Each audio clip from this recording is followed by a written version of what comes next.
January can be a cold month, but let's take a look in this video at some vegetable seeds that you can sow to get your vegetable garden started.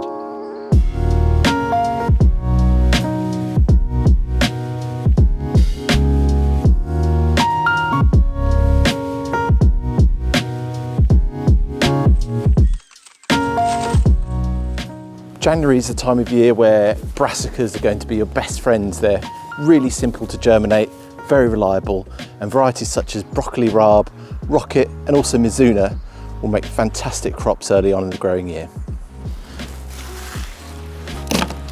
You'll also find that brassicas make for really sturdy plants as well, so they're quite happy with low temperatures, though I definitely get them inside to make sure they germinate well. Whether it's from seed or set, onions are another fantastic crop to get going now. Starting your spring onions off in a module tray like this means that you can sow up to 8 seeds per cell, which means you can plant them directly out as bunches.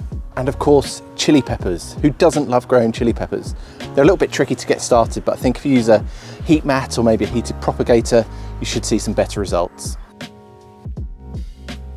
Cabbages are something else that you could sow now. Something like this. This is a greyhound cabbage, which I sowed just before the end of summer. You could get away with doing this now and getting a nice crop in. Peas are another crop that you could start thinking about. You've got the choice of starting your early varieties of peas now, or if you just want some to enjoy with salads and dishes, you could sow peas to grow pea shoots.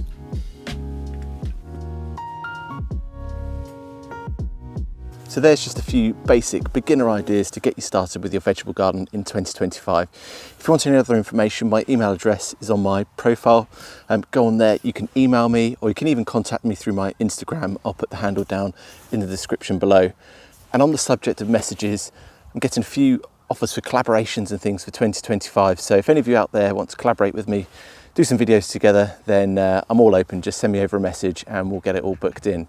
So I hope that you're taking some time to get going with your garden. If it feels a bit early for you, which let's face it, it kind of is, even though that nature is starting to show signs of wanting to grow, you can do all of this in February and you won't miss out at all. For me, January is about scratching that itch and getting started in the garden and blowing out the cobwebs of Christmas and the New Year. So that's why I'm out here soaking up a bit of vitamin D and playing around with some seeds. And I hope you are too. If you get a moment and you've enjoyed today's video, do like and subscribe, and perhaps I'll see you next time.